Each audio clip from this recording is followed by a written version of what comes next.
like to talk a little bit about how to start moving past grief.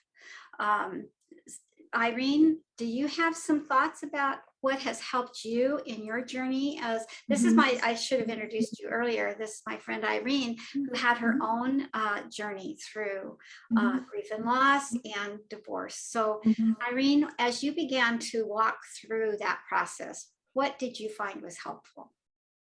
Well, I tried to find things that I didn't get to do, so with my partner, he really, poor thing, didn't like playing tennis, but I actually was almost a collegiate tennis player. So I stopped playing for over 26 years.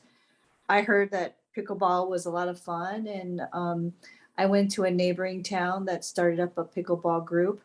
And I love it. I play almost 3 to 5 times a week. I've met just some wonderful people. So building a new community, that's helped me. And we sometimes have these outdoor potlucks after we play pickleball. So it's just really nice to get to know people on the court and off the court. So what I'm saying is try something that maybe you haven't gotten to do for yourself. Yeah. So, that's a really important part to bring out is we don't have to stay stuck. We don't want to deny our grief and loss, but we don't have to stay stuck in it. We get to reimagine our lives and what would we like it to look like. And so that opens the door for you to try some new things, just like you did with pickleball. I know myself, I tried some new things. My great grandfather was a famous rock hound. I joined a rock and gems show group. I bought a kite, I flew a kite. I tried some different things, and some things didn't really pan out. Other things I found a passion about, but you also got to expand your social circle, right?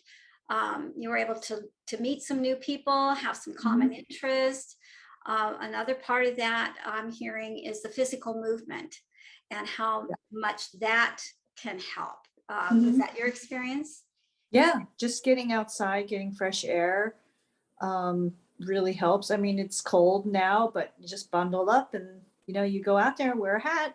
Yeah. So I think the hardest thing is just getting motivated to try something. And I think here in this video, we want to say you can do it. I think you and I at least we can validate that two of us really have been able to move forward in our journey.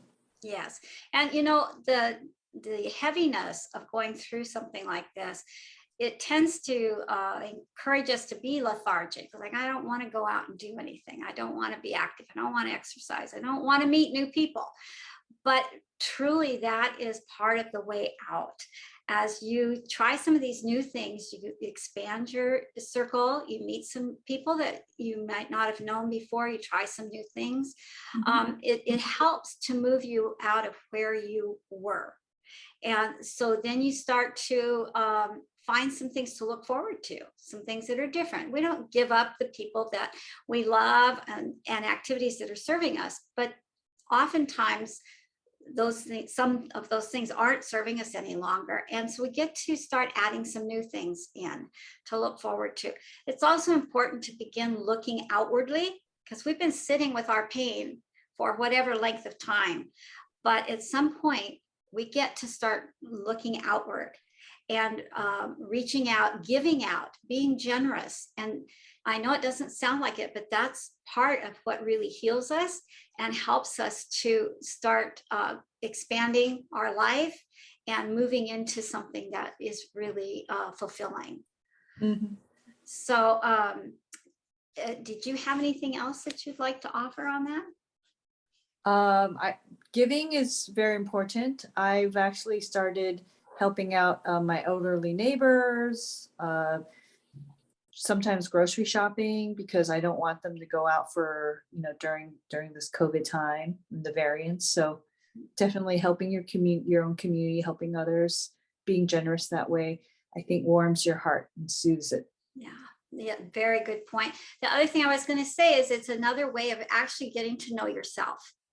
So often we've been in a marriage or a relationship where we've kind of, not only catered to that person, but maybe just kind of morphed into whatever seemed to be their way of being. And we kind of lose track of, well, who am I and who do I want to be? I get to reinvent myself in that process. I get to start opening up and reaching out to new people. And it is so important to be generous, to give to other people. And it really does help to lift that grief and move you through to a better place. Yes. So please, if you have time, any of our viewers, I would love to talk more with you. I'd like to go deeper into this subject. I offer free discovery calls so that we could talk about where you are in your journey, where you'd like to go, and how we can get there. The thing that I'm really good at is helping you get through this journey to the other side. You can find me at thejourneyforward.coach, and it needs all three words, thejourneyforward.coach.